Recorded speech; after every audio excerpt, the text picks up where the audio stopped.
Hello everyone, and thank you for joining the Alda Kavli Learning Center for our January webinar, Systemic Solutions for Climate Change, Making Gender Equity a Reality.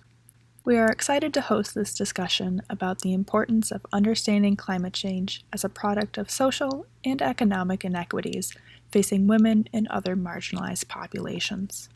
This webinar is moderated by Alda Center member and climate change communication expert Julia Hathaway. Well, I am just so delighted to have all of our panelists here, and I'm looking forward to learning from everyone. I'll kick us off with just a little bit of a reflection. Research has shown that men and women experience climate impacts differently. It is also shown that men and women behave differently relative to climate change, and it is resoundingly showed that women have great capacity for climate leadership. So bringing an intersectional lens to climate change allows us to look beyond scientific, technical, and political solutions to systemic factors affecting our diagnosis of the problem and the ensuing responses that we bring.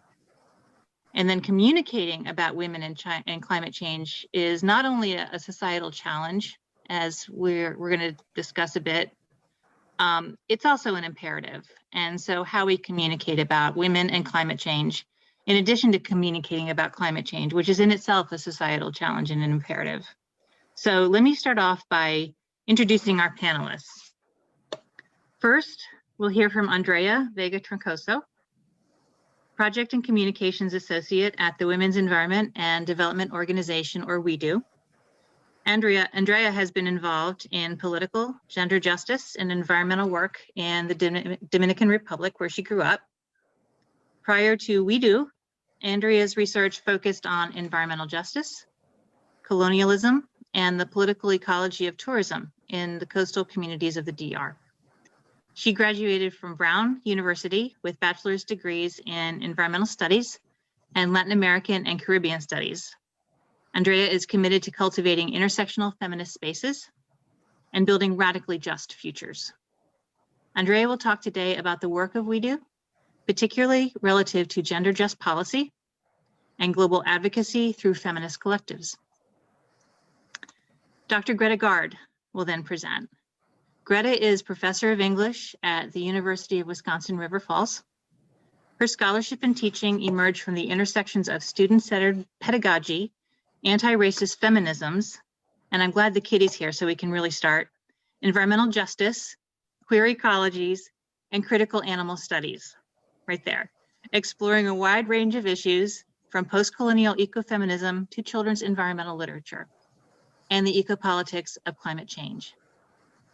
Greta's current research advances conservation across the fields of critical ecofeminism and climate justice, mindfulness pedagogy, happiness studies and writing pedagogy, and the environmental humanities. Greta earned her BA at Pepperdine, her MA at Claremont Graduate School, and her PhD at the University of Minnesota Twin Cities.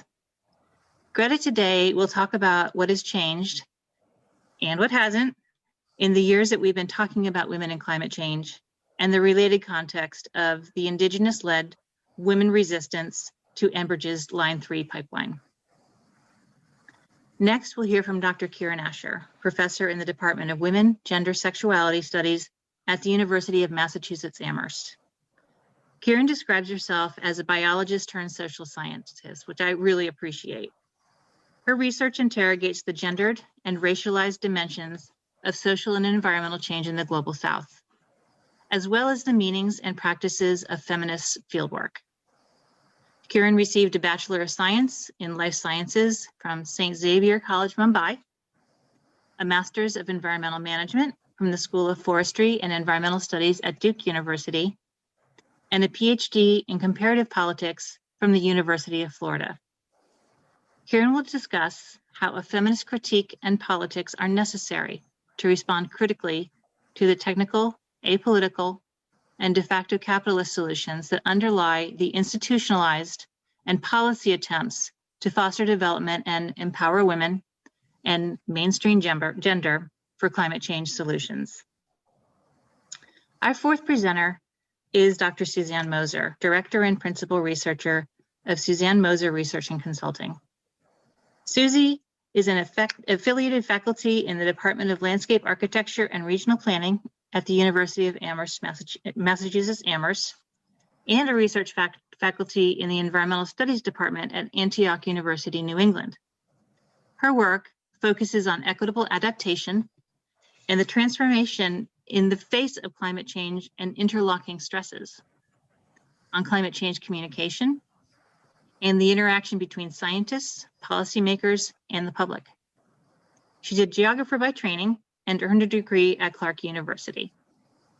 Through her work, she brings social science insights into practical and policy conversations about how society can effectively respond to the existential challenges arising from the climate crisis. Today, she'll focus on some gendered dimensions of climate adaptation practice and what that suggests about our approach to and preparedness for climate impacts. And I'll just mention, I'm really sad to share that Amy Westervelt is not going to be able to join us today. She had a family matter that she needed to attend to, so we wish her a prompt and good resolution to that. So thank you all again so much for being here. And we'll kick it off with Andrea. Would you like to take the floor, Andrea? And I'm going to go ahead and turn off my video because you're in the Dominican Republic and we're worrying about your bandwidth issues. Yeah, I just want to say hi and put a face to the name, but I'm probably going to turn it off while I present. And if I could just ask Julie or Claire to please share the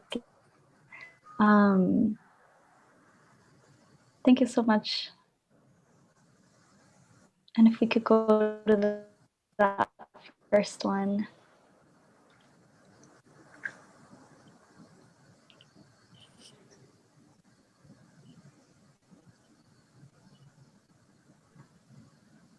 So the first slide is the number one. I think that should be the last one.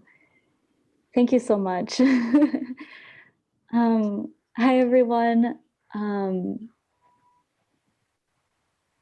Sorry, if you could go to the first slide. I'll let you know when to switch if that works. The one that talks about we do. Yeah, thank you. Sorry. Okay, my name is Andrea, and it's a pleasure to be here with all these amazing panelists.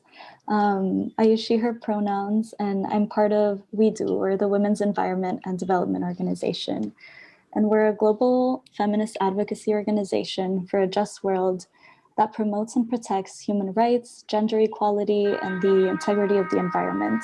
Essentially, we work around global policy processes, especially around the UN, and we work at the intersections of climate justice, environmental justice, and gender justice. Today, in this brief presentation, I'll just try to cover three things. First, why feminist leadership?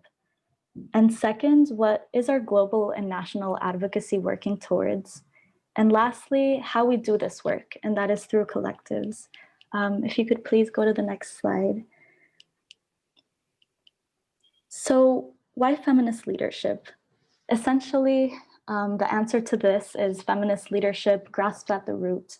And this is drawing from Angela Davis's quote that says that being radical just means grasping issues at the root. And why feminist leadership over women's leadership? So I'll just dive into it. As Bell Hooks has said, patriarchy has no gender. Allegiance to patriarchy is not defined by a person's gender, is essentially what this means to me. Women can be, and often are, willful agents and perpetrators of patriarchy. It's important to denounce patriarchal violence in all forms by all people, including women in positions of power who enable harm and systems of oppression. So an individual woman having a quote-unquote seat at the table is not equivalent to a feminist vision of liberation from systems of oppression. And gender justice is not simply adding gender to the pot or to the checklist.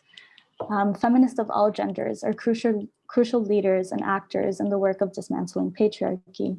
So for this reason, we prefer feminist leadership and feminist action rather than women's leadership as terminology. And why does feminist leadership work? Feminist leadership works because it provides necessary paths forward for revolutionary systemic change, as the quote suggests.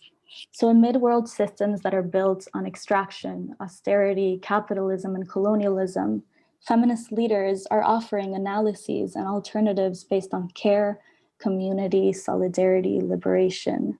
Around the world, we're already seeing feminist leaders, and we have been seeing them, who center this ethic of care and sustainability, achieving more just and equal societies. Feminist leadership has therefore been tried, tested, and proven. We must listen to and build the capacity of feminist leaders in all their diversity and at all levels of governance, now more than ever. And this is something that we do hold at the core of our programming and our work.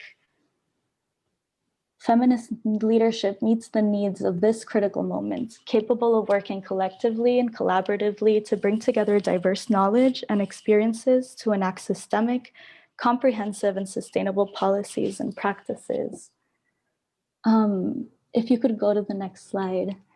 So what radical feminist futures are we imagining and building? What is our global and national advocacy that we do working towards?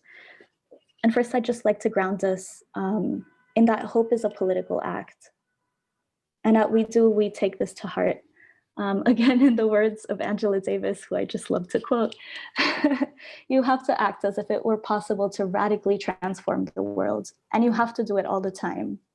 Imagining radical feminist futures is an ongoing part of all liberation work, even though it might seem a bit far-fetched from the wonky policy work that we sometimes do. As Mariam Kaba has also said, hope is a discipline.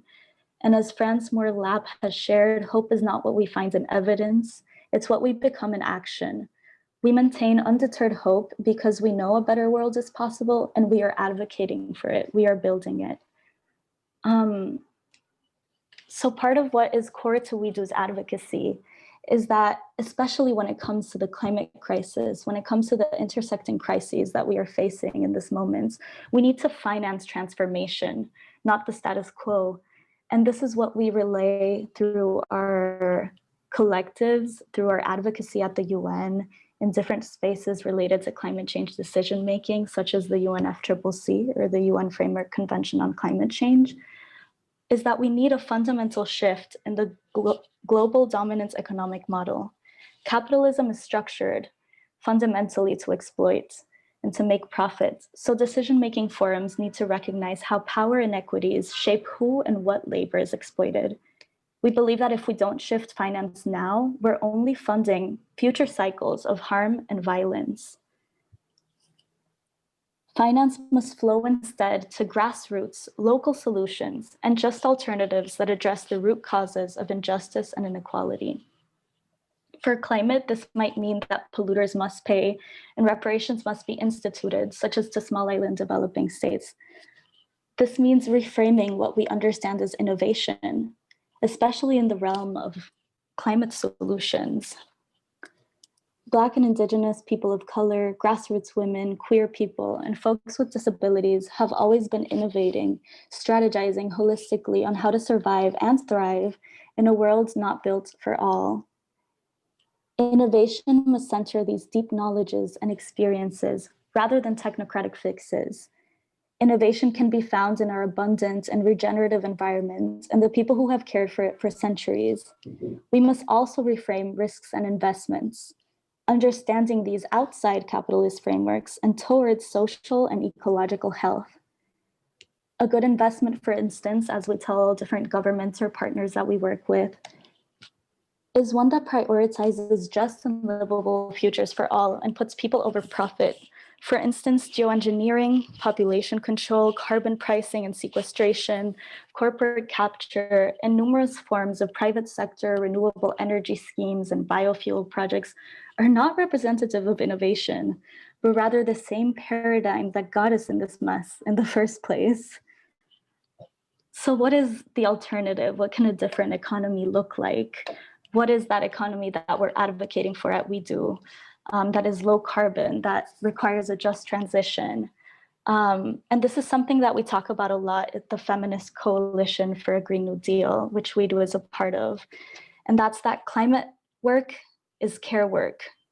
And care jobs are green jobs. Low carbon, care-centered industries already exist, and they're woefully underfunded and supported. They're teachers, they're healthcare workers, they're domestic workers, disabled and elderly care workers.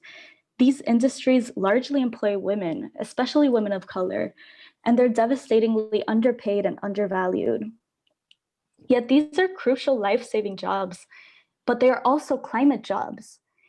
In addition to resourcing and opening new low-carbon industries like renewable energy jobs, we must guarantee good, well-paid, dignified jobs to the workers in these care industries too. In a just recovery, our economy must shift to center care in all its forms. And this means that to invest in care, we must divest from and defund violence, whether it be the police or the carceral state. A just recovery necessitates the demilitarization of the planet and the creation of vast fiscal space for universal social protection and the valuing and redistribution of care work. At We Do, we believe that care jobs are the future of our new economy. And if you could go to the next slide, this all sounds really nice, our feminist advocacy, right? But an example of perhaps a toolkit that we've prepared through our collective work is, and I'll just give a shout out to the Feminist Response to COVID Collective, and on the screen you can see our website, and after the presentation I'll share a link to the toolkit. But this is a collective that came together at the beginning of the pandemic as a space of support, solidarity, and reflection. And of course, we ended up writing a toolkit for feminist monitoring and advocacy eventually, but this was released in December, and it's truly such a wonderful tool for all of our movements. It goes through what a feminist response to this pandemic would look like, but it's based off of our shared principles as a collective. And for each principle, it has a key policy demand. In other words, it really concretizes what I've been talking about in terms of the work that we do for policy recommendations. And if you could go to the next slide, I've already given a preview into our ways of working, but essentially we do works through collectives. Our modes of operating are through coalitions. We believe that being in collective is a political act, and it, as small and grassroots and even global national organizations of all kinds, we make our voices heard. Feminism demands collective action and a move away from individualism. Colonialism, patriarchy, and capitalism work by alienating us from each other. Therefore, being in collective, recognizing and realizing our common challenges and shared visions for a better future for all is a radical political act. Being in collective calls for a focus on movement building rather than focusing on individuals, as is often the case with the narrative I was talking about earlier about women's leadership. So being in collective moves us away from ideas of saviorism as well. And honestly, this is what I believe to be the most beautiful part of our work, just being in rooms full of feminists from all over the world with a shared political agenda and commitment to liberation, just building capacity and learning together, drafting toolkits and recommendations around different processes and policies, ultimately shaping what our new world, a different world, could look like and is already looking like. And this slide just shows an array of the collectives that we're a part of, both globally and nationally, and the websites as well, if you would like to check them out. But yeah, that's how we work, why we do what we do, and how being in collective to us is the way to do all of this. Thank you so much. Andrea, thank you so much. I had the wonderful opportunity to get to know Andrea in just a prep call for this meeting. And I made a joke. I said, you know, I have to go all fangirl about We Do for 5 minutes before we get started. And now I have to go all fangirl about Andrea as well. So thank you very, very much. Greta, would you kindly take the floor? I would. Thank you, Andrea. And maybe we can talk afterwards, because there's a woman named Yuria who also works at We Do who maybe you know, I don't know. I want to talk about ecological feminisms. And is the sound okay, Julia? Yeah, it's great. Thank you. And I'll set my little stopwatch on. I thought, okay. Ecological feminisms, eco-affects, and inter-identity. In 1991, I went to Miami for the Women's Environment and Development Organization conference, a Women's Agenda 21, in preparation for the 1992 UN Conference on Environment and Development to be held in Rio. At our several-day conference, women came up with an action agenda, and some of the things that we discussed were the issues of technology and how already dominant culture was looking for techno fixes, and that the actual solutions to climate change had to go much deeper in terms of our relationship with between North and South, our relationship with the earth, our relationship with other animals and plants, as well as relationships across race, class, and developed and less developed countries. One of our key points was debt. The Women's Action Agenda said that industrialized countries must admit their exploitation of developing countries' resources. We condemned the International Monetary Fund and the World Bank for their restructuring policies, which put a lot of pressure on women and children to repay a debt. And we proposed paying off or forgiving these kinds of debts and boycotting any banks that upheld the debt.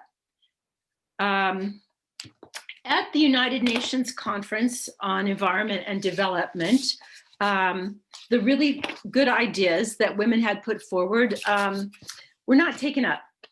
The collaborative outcome of our deliberations were ignored, and this led to another 3 decades of techno solutions that have failed to address the root causes of escalating greenhouse gas emissions, water pollution, and global climate change. So as a woman named Marian Rodriguez, writing from Brazil and publishing in EOS, said that the problem is not that women do not talk, they do, but men will not always listen. So that we have been putting forward these ideas for, well, most recently in my life, 35 years. But I come after many strong feminists of the 60s and 70s. So the many other movements. So this failure to listen to women, to LGBT people, to indigenous people, to youth, and to communities of color, which is the world's majority, over 80%, all of whom are taking the hardest impacts of climate change, means that we are not going to find the solutions. What we see is that women have continued to develop grassroots climate actions and work on a more local level. And these actions include the numerous resistance movements targeting oil pipelines. Women water protectors at Standing Rock were on the front lines, and now at Enbridge's Line 3 in northern Minnesota. These women are leading the resistance against a death-dealing economy and political system and a fuel-driven devastation of water, wild rice beds that are the traditional foods of the Anishinaabe, boreal forests, and indigenous lifeways.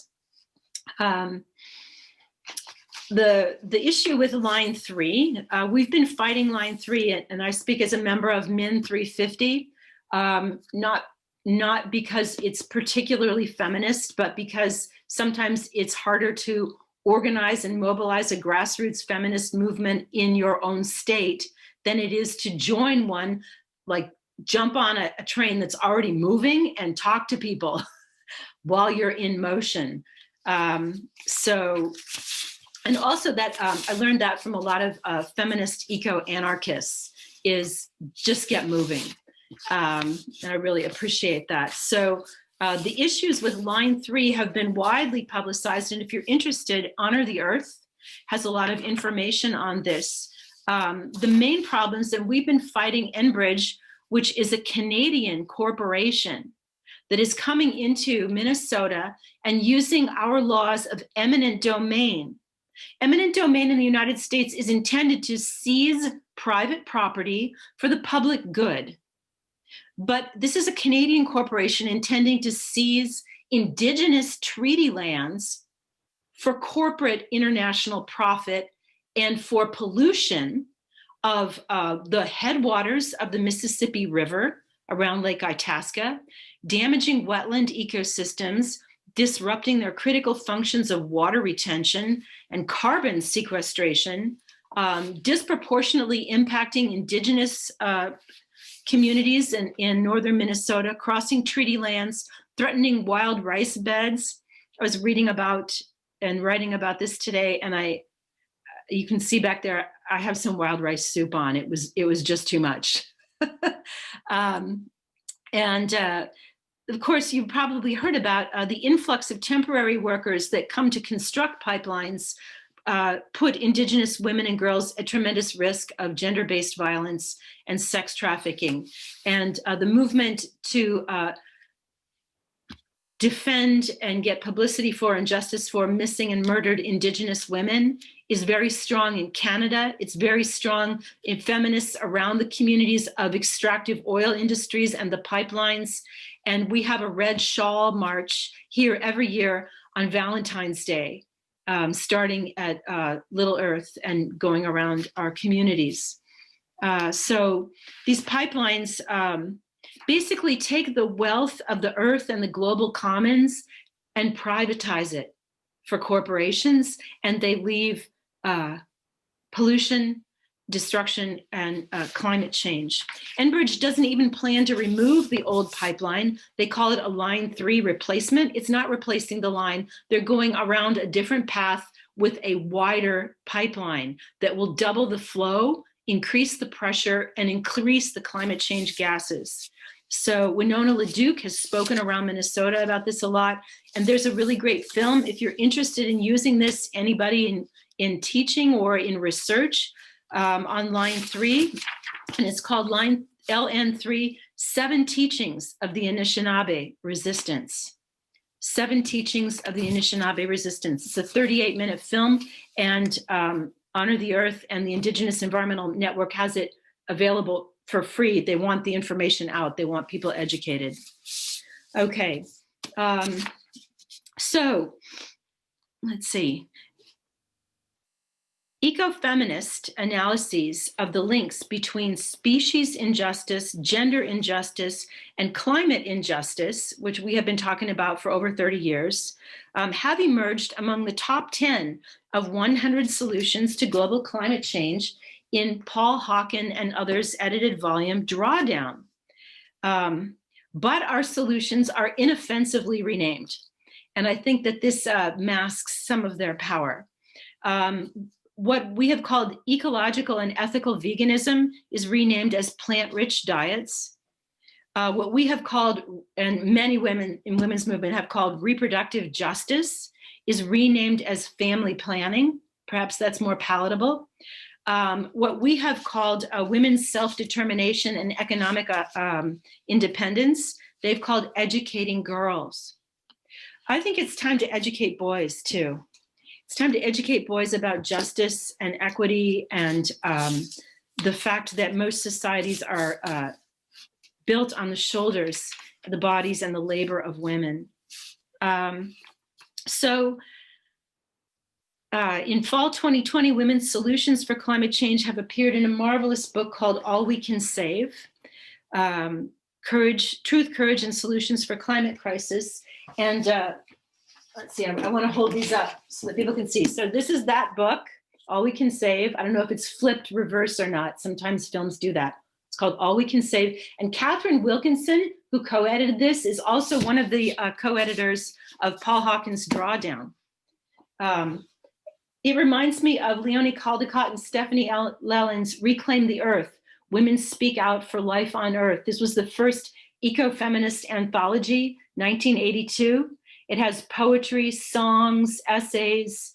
And so you see this kind of community-based knowing that is not arrogant.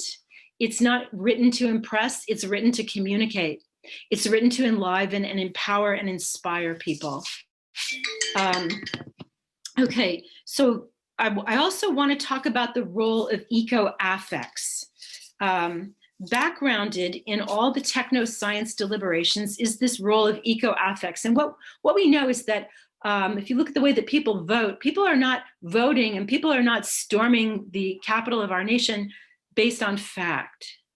It's affective influences that are causing people to act in the ways that they do.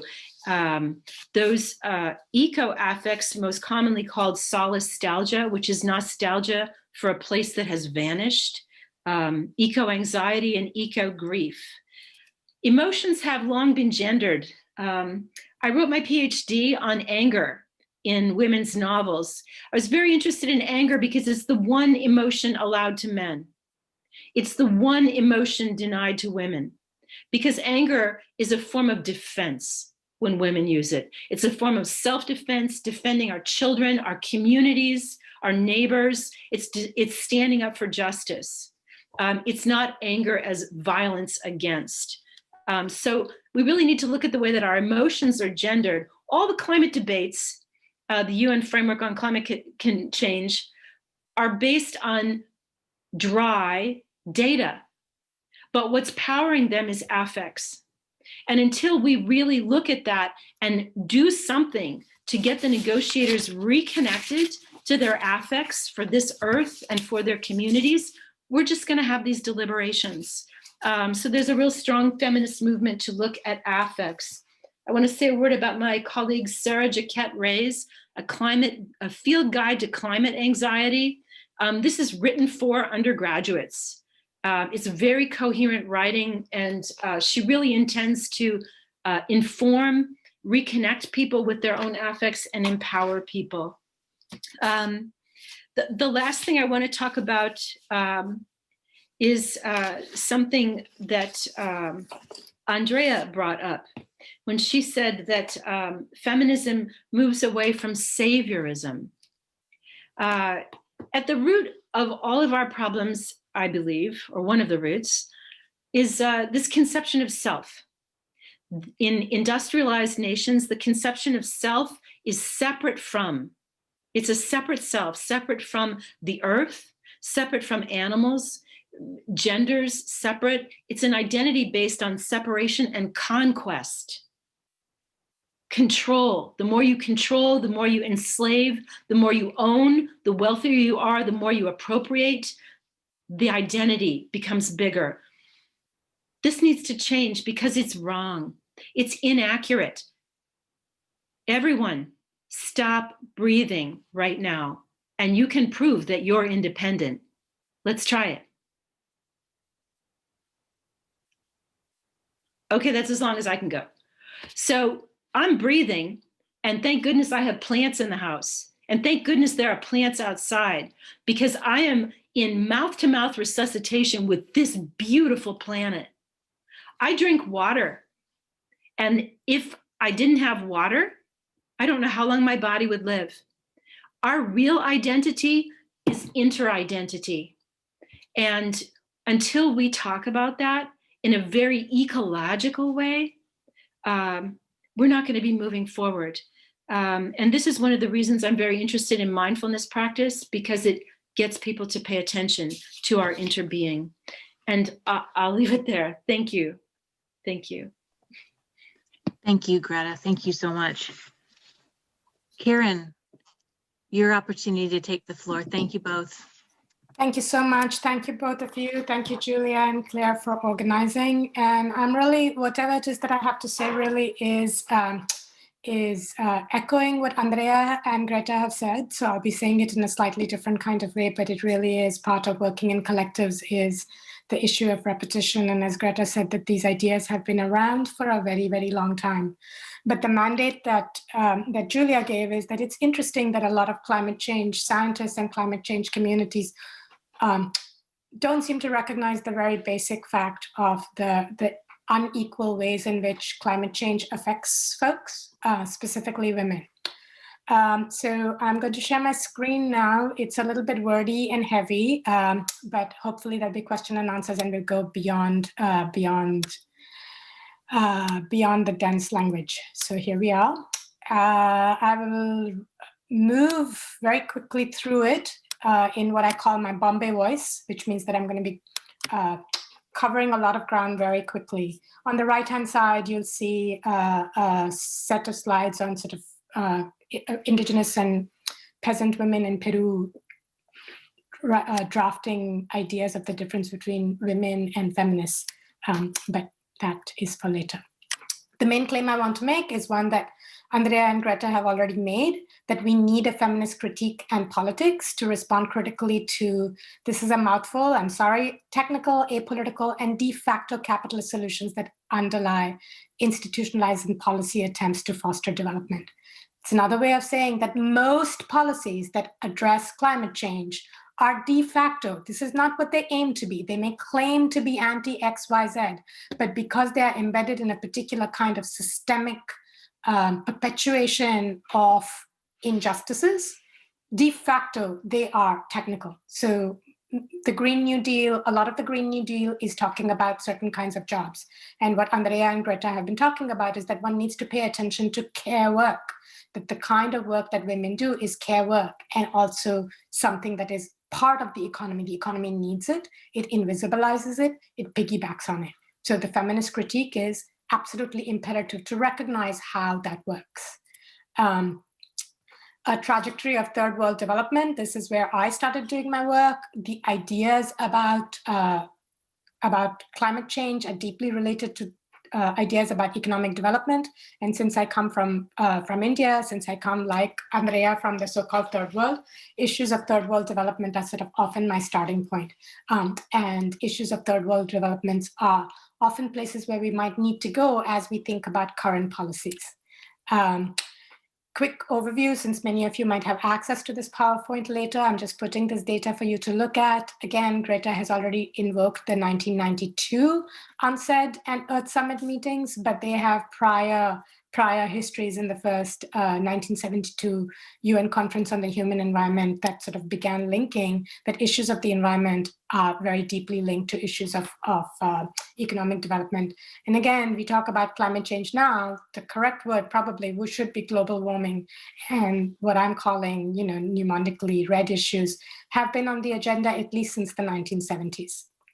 By the end of the century, everybody is talking about issues of the environment using different kinds of languages.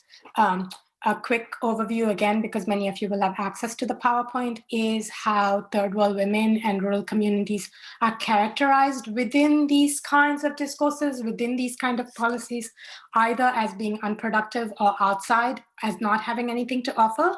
And right now, I am concerned about, again, the term that Andrea used is saviorism. So either they demonize, subject to family planning policies to say that women are producing too many babies that are going to be destroying resources, but we don't want to slip and flip the narrative to say that women are saviors. So first we mess up the world and then we say women are going to save it.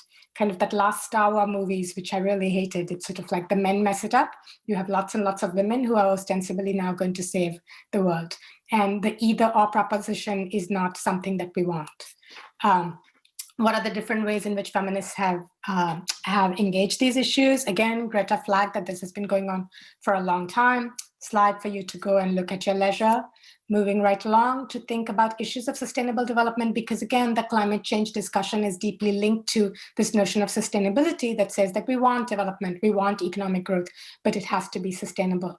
And the term sustainable seems to imply that what we want to sustain is the environment which we can then, again, extract from to sustain the kind of unequal development that we want. So part of what feminist work is about is not taking these terms as given, but having the patience and having the courage and having the intellectual caring. I love the term caring, but one has to keep in mind that caring is not just caring about people, but caring about ideas. And critique also requires a degree of caring. Don't, especially for young folks, especially for feminists, don't let anybody tell you that this is just jargon and you shouldn't think and this is not useful. This is another way of undermining our ability to be able to address these issues that have been going on for a very, very long time. So here is sustainable development coming back again on the agenda, issues of conservation and climate change very much linked to the Sustainable Development Agenda. So Sustainable Development Goals that were formulated in 2015, building on the Millennium Development Goals, putting them out there again for y'all to go and look at your leisure. Want to flag the mainstreaming gender perspective, because one way in which issues of gender and women are coming back are related to documents that were made drafted a long time ago. The mainstreaming gender perspective, I want you to go to the bottom of this slide in which they're claiming, I beg your pardon, to the top of the slides that's saying assessing how men and women are addressed in very different kinds of ways by the policies that happen. And gender mainstreaming is supposed to happen at all levels, right? So gender mainstreaming is not something that happens on the ground or not something that is happening just for poor women. Gender mainstreaming is something that is an attempt to pay attention to issues of gender, understood in the way that Andrea said, right? For me, it's not just men and women. It's addressing issues of gender inequity or issues of inequity at all levels of governance. And oftentimes that is something that is gone, and attention is paid to so-called poor women, attention to poor women, and often in ways that, again, either undermines their ability to address their lives or puts enormous responsibility on them without giving them the resources to address the issues that they have been working on for a very long time. So reemergence of issues of women and gender through a variety of different institutions. I'm going to jump forward. This is also giving you a trajectory of the different levels at which I have worked on these issues. And in about 7 years ago now, I went back to the conservation world where I initially did my training to see how issues of gender and how issues of the social world were being addressed in conservation and environmental issues. And what I found again and again and again is that feminist research on science and knowledge production is consistently absent from folks who purport to pay attention to gender. So again, for your future perusal, what is feminist research on science and knowledge production? What are some of the issues that have come up? And rather than reading the slide, I'll let you all go back to it, but to flag that feminists have been addressing these issues for a long time, asserting that we need to open up conversations about the meanings, productions, affects, and effects of scientific knowledge, including about climate change. Feminist insights on disciplines. Across disciplines, feminists have been working on these things. I'm going to move along to the part that I want to pay attention to. This is, you can think of it as an iceberg. An iceberg is only effective because 9/10 of the iceberg is below the surface. So this is the below the surface that is going to, that informs what's coming up next. Last point before I jump into my case, so to speak, is that there's no single unitary politically correct position, feminist position on any issue, right? Why this is important will become evident right now. So what happens in practice when policy institutions like C4, where I worked, claim they're paying attention to gender, are paying attention to gender, but what happens in practice? In practice, when they're focusing on gender, they get very important sex disaggregated data, but gender tends to get operationalized as women. And what then it does is it makes visible women's key roles and responsibilities, and it acknowledges gender inequities. But what it does not necessarily do, in fact, necessarily it does not do, is it does not pay attention to how these inequities arise.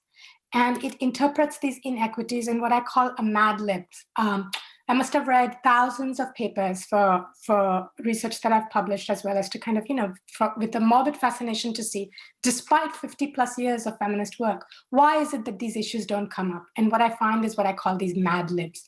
The repeated acknowledgement of inequities, some attention to intersecting factors, now the term intersectionality has come up, But then they propose very, very pragmatic, depoliticized actions to empower women. And empower women is in quotes, because empowering women does not necessarily give women to change the systems and structures of inequity. So that's my time. So I am going to stop here, because you're going to have the PowerPoint and say that we need to move beyond gender mad libs to think about these structural factors. So I'm going to leave it right there. Thanks, Julia. Thank you. One of the things that I love, and in doing a bit of research to support this forum, I love the fact, Kieran, that you embrace the messy, and you call on all of us to ask continuing questions, because, as you put it, we are embedded in our roles. So thank you. Susie, would you kindly take the floor? Yes, I'm happy to. Thank you so much, Julia, and thank you everyone for these fantastic contributions. It's just been fabulous. It makes me almost want to rewrite my little talk here of what I've prepared. But I think what I want to do is actually pick up on some of the themes and also bring this issue back here to the United States. I work, as Julia mentioned in my introduction, I work on climate change adaptation. So just to be really clear for those of you who might be dabbling a lot in science communication or in gender, but not necessarily in the climate world. So that's preparing for minimizing the impacts of climate change, as opposed to working on the front end of the issue, which is reducing the causes, reducing emissions. So it's all about making communities more resilient and, where necessary, really help communities go through much more transformative change, which is very likely to come. And what's interesting, I want to pick up on this, a couple of concepts that Andrea and Greta and Kieran mentioned. Climate work is care work. So adaptation in many ways is care work in the very sense that I just defined, right? We're preparing communities for the change. We're trying to minimize, reduce any losses, help them recover from disasters. I mean, that's care work spelled out, if you will, in real terms. I've been doing that work since probably the early 1990s, when it was not yet in the practice world very much of an issue. That's really emerged only in the mid 2000s. But since then, what has happened is in the US, what I would call a real professionalization of that field has happened. A lot of people now work in this field. When I go to conferences on adaptation, I used to know everybody, and now I know maybe 10%. In other words, every single time a whole bunch of new people come in. And, what's really interesting about this is that probably 2/3 of them are women. Planners, extension specialists, community liaisons, communicators, people leading on engagement processes, sustainability directors, people who work in public health services and social services and so on. So it's a really, and I will be careful here to distinguish, as Andrea laid out so nicely, it's a women's field, it's not a feminist field. I would actually say in the US in particular, adaptation is surprisingly a-feminist. It just, just very much as Kieran was just laying out, that way of thinking is just absolutely missing in the mainstream conversation of adaptation. Now, I want you to, my work has been sort of always at the boundary between academia and these practitioners on the ground. And I'm trying to bring academic thinking into it. And I try to bring the practical realities back to academia to help, in both areas, we do better work if we are actually working with each other. Now, I want you to imagine this following scenario, and it's one that I have encountered many, many times. I want you to put yourself in the day job of one of these, let's say, women. It's not only women, but one of these women who works in a community and whose job it is in some ways to help prepare that community for adaptation. You have stared the existential threats of climate change that Greta mentioned and laid out so clearly in the face every single day. That's your day job, to look into that abyss. You understand the science, you understand how pervasive these changes will be, how fast they're coming, how complex they are, and you understand your community. In other words, who's getting hit hardest? You know, who are the people who have the least resources to protect themselves, who have the least power to influence decisions or make the decisions, who have the least resources. And you also know, heaven forbid, how bureaucratic and political it is in terms of the hurdles that get in the way of making any changes. And that's not just to make systemic changes, as Kieran was just laying out, you know, and there's sort of a slight, I guess, nuance I want to put on what you said. It's absolutely political what's happening in these communities, but it is not questioning the system enough, right? So in that sense, it might look apolitical, but there's everything about these decisions that people face is political. And so you're constantly juggling all these political factions in your community. And your job is it to convey to the community what's coming. Imagine you're living on the coast and sea level rise is coming, or you're living in a wildfire community, in a community that's threatened by wildfires or any of these things. You have to plan for it. You have to help people make these decisions. You're the messenger of bad news, essentially. And as is so frequently the case, people don't like what you're having to say. You're asking them to make changes, difficult changes. And at the same time, you deeply care about this community and you want to keep it safe. Every day you go in the office 100% motivated to do your very, very best to help people. And every night you go home and you're completely fried, you're completely exhausted. Maybe you've been attacked for whatever you had to say, you're frustrated. And I can tell you, over time, you are at high risk of burnout. A few colleagues and I have done a survey of adaptation professionals, again, majority women, and what we found is there is an 80% burnout rate among these professionals. Now, why is that important? You live in one of those communities that may have one of these women who are likely to be burned out. And when they're burned out, they leave their jobs, they might get sick. Somebody else comes in who has no idea about your community, who has maybe much less experienced, has to climb up the learning curve and, you know, reinvent the wheel, much delay in time. You are less safe because your adaptation professional just burned out. And that's the majority of people is, that's women who do that work. There was an interesting article by a journalist named Julia Rees, I think. Rees, I don't know how to pronounce her last name, but it was sometime, I think, in August this past year in the 19th newsletter.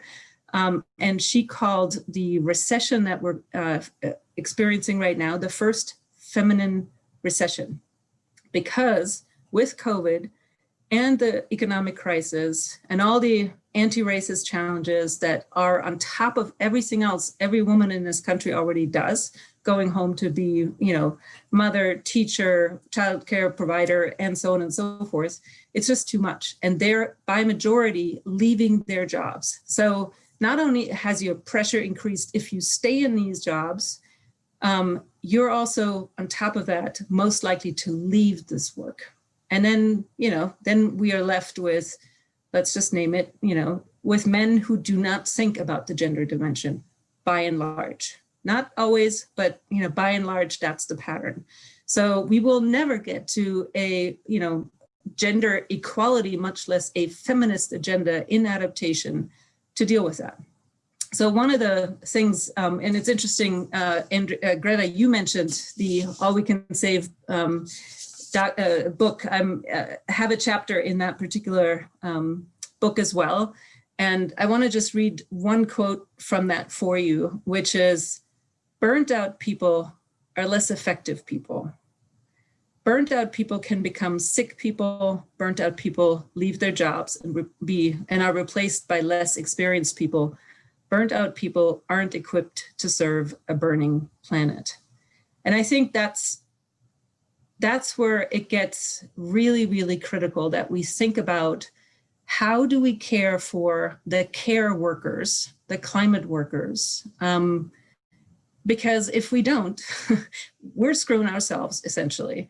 And so one of the things I've done in response to seeing this happening among my colleagues, left and right, that they're wanting to leave, that they're burning out, that they're really suffering, emotionally suffering, bringing the attention right to what Greta was talking about, with the, being affected very deeply by what they're doing daily, is that we actually need to develop, if you will, care programs for adaptation professionals. And of course, you can broaden that out. Probably eventually all of us need that to face our climate grief, to face our climate anxiety.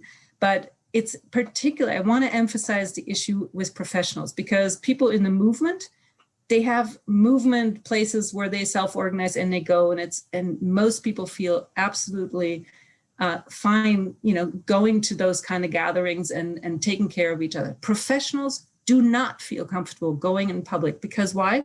Because they're expected to look professional, and that means non-emotional, right? You are not supposed to say, I'm fried, I'm despairing, looking at what's happening to my community. So we need education on the front end. We need to teach self-care to people who are in these positions. We need to take care of each other and support each other. We need organizational changes that make it, right now we put this under the banner of human resources. Let me just be frank. Human resources is there for employees not to go to court or not to, do legal issues, essentially keep that at bay. They're not there to support their staff by and large, to, foster their well-being or maintain their mental health. We also need professional training, because the people who go in these communities and work in these communities not only have to take care of themselves doing that work, but they actually are going to be the hospice workers for those communities in many instances. They have to know how to facilitate emotion-laden and conflictual conversations. It's a huge new frontier, I think, for science communication in inverted commas. We're long passé of just having to focus on how to communicate the science of climate change. I think we now have to navigate the human response to the information and to the experience of climate change. And ultimately, we need professional help from the psychologists, from counselors, from psychiatrists. But that, I think, is the issue of last resort. That entire field, psychology in all its disciplinary variation, is already not providing sufficient mental health support for the general population.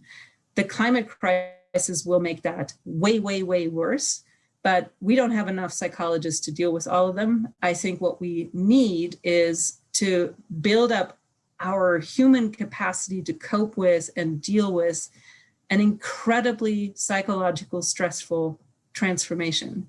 And, I view this actually as feminist work. It's a dimension of feminist work, and not as we are so maybe want to go down this saviorism pathway, not because it's up to us to save others. It's because we need to save ourselves, quite frankly. This is the deeply transformational work that is necessary, and to bring heart and soul back into a society that has essentially thrown out soul, and science that has thrown out soul. So I guess I'll stop here and see how we can bring all of our threads here back together. Thanks for the opportunity. Thank you so much, Susie. I feel like I'm vibrating, because I have so many thoughts and feelings that I carry inside, and there are very, very few places where you can engage with them. And that's exactly what you're talking about. So put me aside. This is our table. This is an opportunity for us to have a conversation, and we'll have this conversation for as long as you guys want. But in all good conscience, after some time, we need to really open it up to our viewers as well, because they're also at that table. And so I want to just kick it off by saying, what do you want to sort of take on first? What do you want to break off first? What perhaps, I mean, there are so many things we could start with. In my role as somebody who cares deeply about communication as a precursor, a necessary precursor to taking action, we might start there. But please, this is all of our table.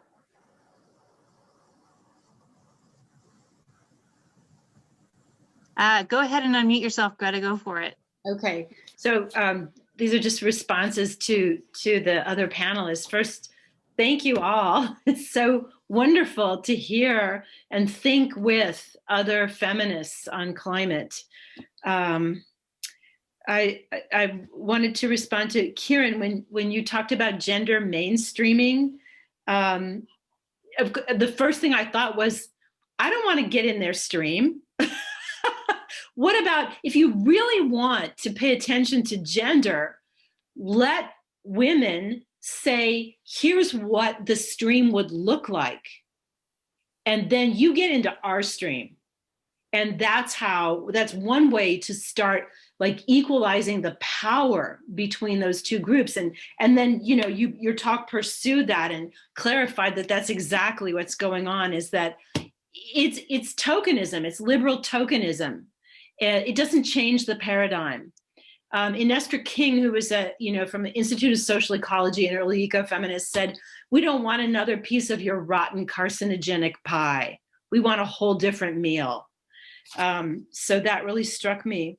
And when Suzanne was talking, I just wanted to bring up a book by a longtime activist and friend of mine, Patrice Jones, and it's called Aftershock. And it's for people who are traumatized. This is actually written for the activists, Patrice and Miriam, and there are a couple other people. It's the first queer animal rescue sanctuary in the nation, and it's called Vine Sanctuary. It's veganism is the next evolution, Vine, and it's in some little town in Vermont, which escapes me at the moment.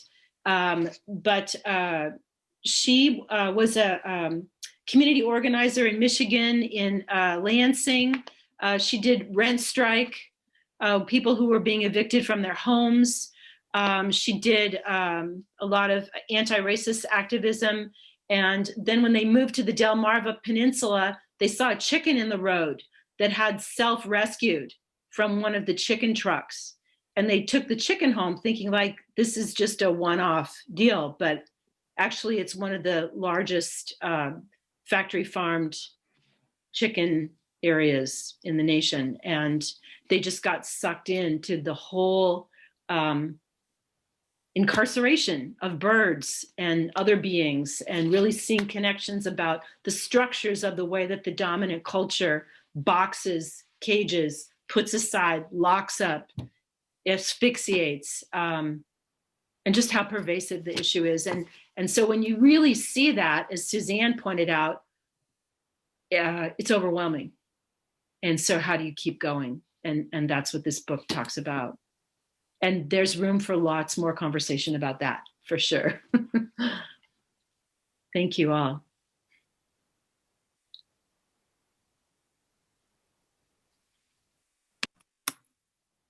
Julia, lots to say, but we have a few attendees who've been so patient. I'd be perfectly happy to have them join the party. Let's do. Folks who want to offer questions, want to offer comments, perhaps, please go ahead and put them into the Q&A.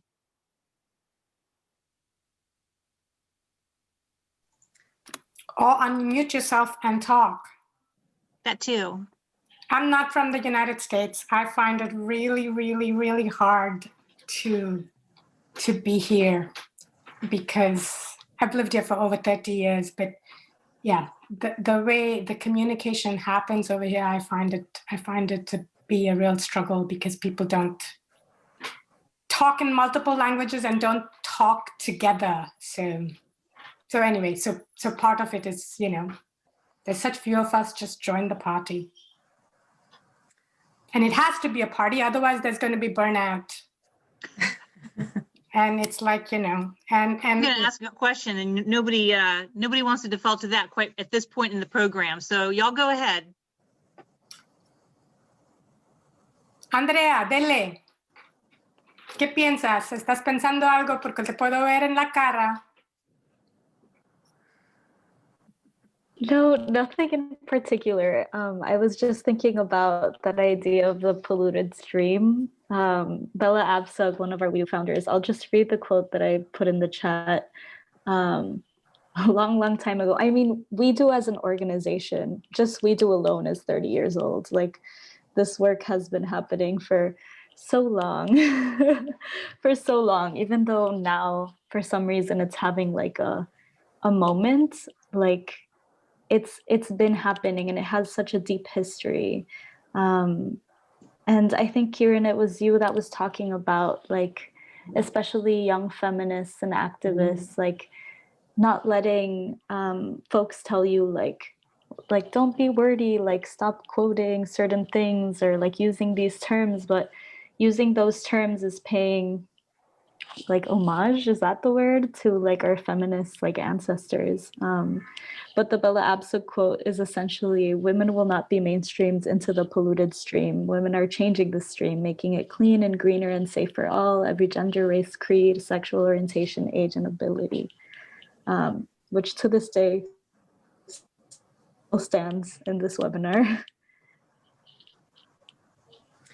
So I have a question to you all, just to generate some ideas. I mentioned that the adaptation field in the US is rather, I wouldn't say anti-feminist. I think it's just simply blind to feminist ideas for the most part. There are a few, more critical voices, but for the most part, that's just not part of the regular conversation.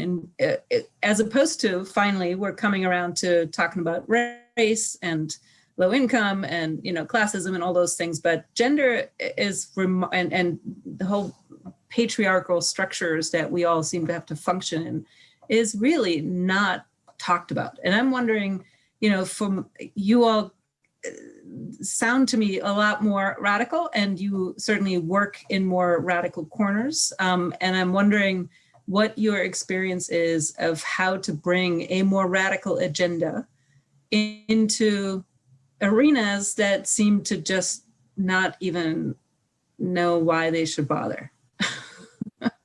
At least it's not verbalized. Maybe everybody is waiting for it. I have no idea. I get some very strange responses when I bring it up. So I'm just curious what your ideas are on how to bring that into, heaven forbid, the mainstream.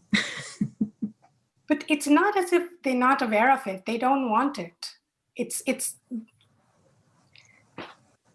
I've been around the block way too many times. And yes, I am what would be in the United States called radical. In the world that I grew up in, I was just what I was. And my mother, who was not formally educated, and the so-called backward third world women with whom I grew up, everybody was very politicized and very strong. It was clear that structures of inequity were going on all around. We were subject to them in many ways at all times, and we subjected other people to them, right? Because it's like gender doesn't work alone. There were caste and class and other kinds of hierarchies that are going on. What is really dangerous in the United States, and it's coming up again and again and again, this sanctioned ignorance that we don't know or shouldn't know, or it's not there. And how to bring it in the professional world, I don't know if I can answer that question. I mean, I can answer it, but basically everybody be fearless. People don't want to hear it. Folks like me never get invited to the mainstream panels, or when I go to the mainstream panels, they don't want me to say what I'm saying. They think of me as an angry woman who's been victimized. And it's like, no, I'm not been victimized. It's just like, what is feminist? Feminist is, at some level, I think it was Rebecca Solnit or some US feminist whose name I can't remember, who said that it's just the idea that women have brains. Or the way Greta said it, right? It's sort of like, no, we don't want to be part of your stream. We don't want the same kind of power that you have. It requires us to rethink what power is. Professionalization. I don't think professionals need to be taken care of. That also is, professionals who are going to be taken care of are going to help perpetuate precisely the kind of system that needs to be disrupted. Because if that system continues, beg your pardon, go ahead. I don't think so. I don't think necessarily that they will just perpetuate it. I think there's too much suffering by now. They would love to change it. They would, but that would require acknowledging that inadvertently, some of the things that we're doing, again, inadvertently, and for all my radicalism, I perpetuate precisely the kind of systems that I want to disrupt, right? We live within these kinds of circles and cycles. So functioning with those contradictions, but part of my radicalism, let me use that word, against a degree of professionalization is that professionalization is de facto, and this is what I mean by technical, it is meant to perpetuate a particular kind of system. So the notion of care work or thinking about social reproduction is saying, no, not to incorporate it in, but think of other ways of being in the world. That requires dismantling things, which really professionals or folks who are doing climate change, are not going to think about. Climate change adaptation. Now, again, we want adaptation, but if we really want adaptation, let's dismantle the monopoly of the Bezos, the Bezos monopoly and empire, or Bezos empire and monopoly would be a good way of putting it. Why is it that Amazon, this amazing river, when you think about the term Amazon, one thinks about Bezos? We should not be using that word. So yes, you call me a radical, I am a radical. Let me just maybe respond to say that there is a slowly growing awareness of the need for transformation, and that it needs to be, and that in my mind, if we don't just like proliferate a term with no meaning, but if we actually mean deep systemic change, it means something radical, and people are getting that. It's not just, for a long time it was, let's just try to put band-aids on a system and keep it as it is. But I think there is a growing recognition of the deeper changes that are necessary, and that includes not just moving town A from location A to location B and be essentially the same, but it actually involves rethinking social relations, economic systems, relationship to nature, and all those things in a context that is, capitalist, whatever, all the rest that you just laid out. I think what I think of as the skills that are needed are not just to cope with the challenge of doing that and being hit over the head constantly for being that kind of a disruptive force, or to be the best messenger of bad news, but we actually need to deal with trauma, the kind of stuff that Greta put forward, and we need to deal with the skills required, the capacities required for transformative change. Those three together, the coping with what is, and dealing with constant change, the dealing with traumatic change, and with transformative change. Mm-hmm. But I don't think we are set up either in our institutions of higher learning of how to teach people that. We are not certainly having that in the public mainstream conversation. So it's I think I recognize we need to support people to keep going through that difficult change and support them in going deeper and deeper and more systemic, more radical, as you're saying. But we're not there yet. So I'm just really, that's what my curiosity is, of how do you get people more radicalized. Greta, do you think you can jump in? I was wondering if you could also speak to the power of feminist imaginaries, because we need something to move to. Mm-hmm. Or please go ahead with what you were going to say. Sorry, Julia, who are you directing that to? I was speaking to Greta, but anybody, please jump in. I do want to say something, because we have something in the Q&A from Catherine. Yeah. we're learning that marine protected areas and rainforests are the engines of carbon absorption. Destroying these areas hurts indigenous people and the economy of the world. How might women help us see the importance of helping indigenous or native people protect these areas? And Andrea, you know, as a member of We Do, probably has more insight on this than I do. But I did want to kind of bridge what Suzanne and Kieran are saying, is that, you know, you think about Naomi Klein's work, you know, capitalism or the environment. It's so interesting that Naomi Klein says like feminism or patriarchy. She doesn't say that, right? She says capitalism or versus the climate. And really, it does come down to money. And one of the things that we did with the Line 3 resistance, and we keep doing, is print out a statement and people sign up to take it to Wells Fargo. People sign up and take it to some of the banks that say, we want you to divest from this. And this is what we did.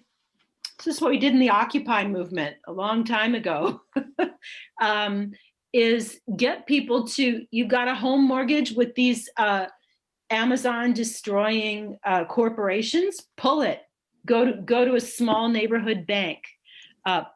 And so the 350.org plan of divesting, cutting their funding, is a great plan. Now, I don't know what other people think can be done to build alliances with women in those communities, but groups like Rainforest Action Network build alliances. And I kind of want to ask Andrea if she can comment on that question.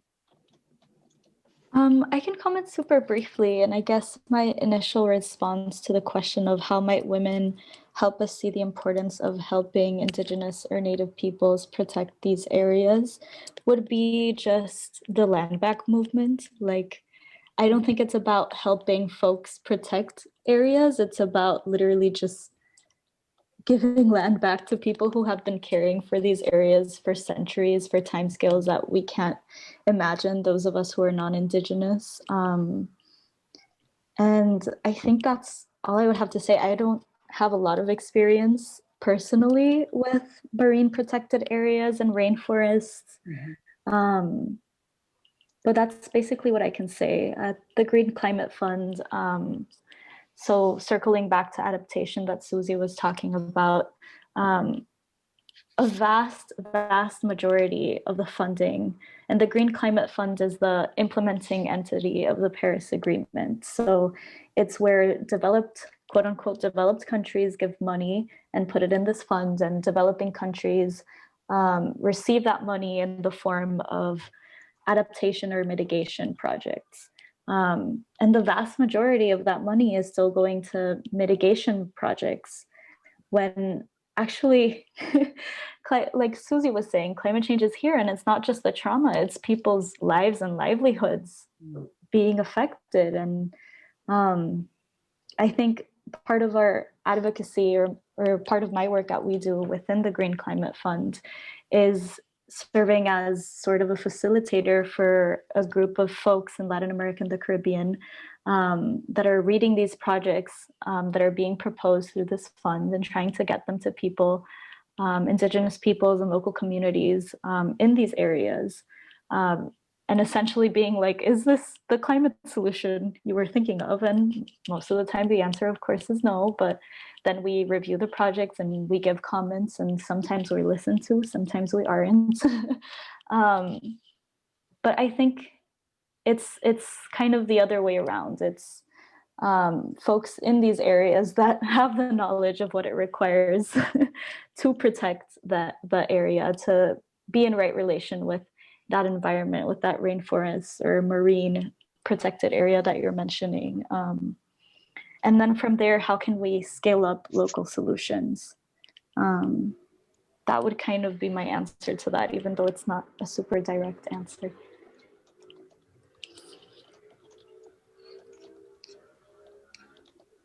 Well, I think I would like to ask a question about where we've been and where we are and where we might go.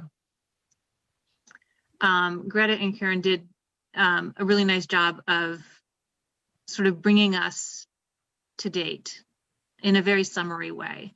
And I think that this is a human characteristic to sort of address something, thinking it's addressed, get distracted, and then, then we're by necessity pulled back to it. I mean, look what happened with the Black Lives Matter movement in 2020. Look what happened with COVID, showing just in a very visceral way that the inequities in this country are debilitating still. And these inequities are directly related to climate change. They cause climate change.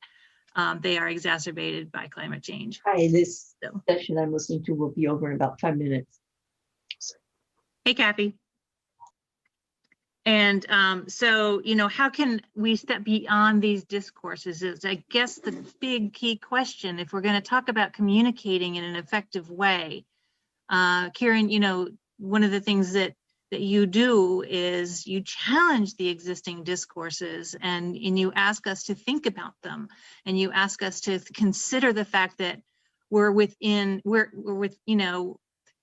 to consider the air we breathe, along with Greta, in considering the air we breathe in a different sense. So how can we see the air we move in, just as a fish can't really consider about a different life, the water that it swims in, we can think about a different way of being. And I happen to think that that's the joy and the power of this work, is helping people think what they could be and who they could be with, and the communities that could be so much better and so much more fulfilling. And yeah, it requires deconstruction, and that is just painful. But going towards something good is the conversation I really want to be a part of. Let me say something very brief about that, because of course this is the question that comes up again and again and again, and the question that of course I think about again and again and again, but now in middle age I respond to it in a very different kind of way. And there's really amazing resources that are out there. But the short answer to it is, I think a different world is already here. But to think about a different world in a full kind of way is, at some level, we're not really deconstructing, in the sense that it is the hubris of modernity that says a good world looks like this. Mm-hmm. And if we say that this world is bad and a good world should look like this, all I'm doing is replacing one imaginary with another imaginary. And part of what I'm increasingly thinking about, and this is scary, because difference is here, but it does not necessarily look like what I want it to look like. And it's going to be in gaps and fissures. And I put in a whole bunch of resources in the chat, including an exhibition of photographs by Nancy Peluso, who's a mentor and a dear friend and somebody whom I learned from a long time ago, of gold miners in Indonesia. And those photographs are devastating, but those photographs are also amazingly, amazingly beautiful, because they show a degree of resilience, they show joy, they show a different world in the midst of gold mining, right? So the short answer is, the different world is here. It doesn't look like the one that we want. And you use the word, and you're right on, right? It's incredibly, incredibly, incredibly scary. So it requires confronting our fear. But to me, confronting our fear, not in the Western way of going to psychologists or dealing with trauma, because that is talking about a particular kind of trauma and addressing that trauma in a very particular kind of way. So short answer is, difference is here. It doesn't look like what we want it to look like. And I think the answers are there in gaps and fissures. And then you said something about who is it with? So for me, the answer is, who do I want to be with? Who do I want to be thinking with? It's always the with. And in moments like this, right? This panel, one representation of this panel is we gave nobody any answers. On the other hand, I would say that we spent an hour and a half doing precisely what Andrea led us to say. It's working in coalitions. People are thinking together. So we did give you answers. The answers are, the world is really messed up. If I gave you an answer, actually, I wouldn't believe myself if I were to give you an answer, because it's like, how could one single human being give you an answer to fix something that's so massively messed up? And it's process. So short answer to a non-answer is it's process. And it's questions, right, Kieran? It's and totally questions. It's asking for questions. me, it's totally questions. It's totally about questions. Yeah. And it's always fair to ask questions. And in fact, if you don't ask questions, you're really, really, really not listening. That's my, you have to question and enjoy the questions. Sit with the questions, love the questions. And not so what questions, but fun questions. And knit, play with fabric. And get your dog to behave. Yeah, yes. Well, y'all, we're here at 5:28 now, and I want to be respectful of everyone's time. I want to say thank you I know that in a professional world, we're supposed to be professional, but I want to say from the bottom of my heart, thank you so much for being here.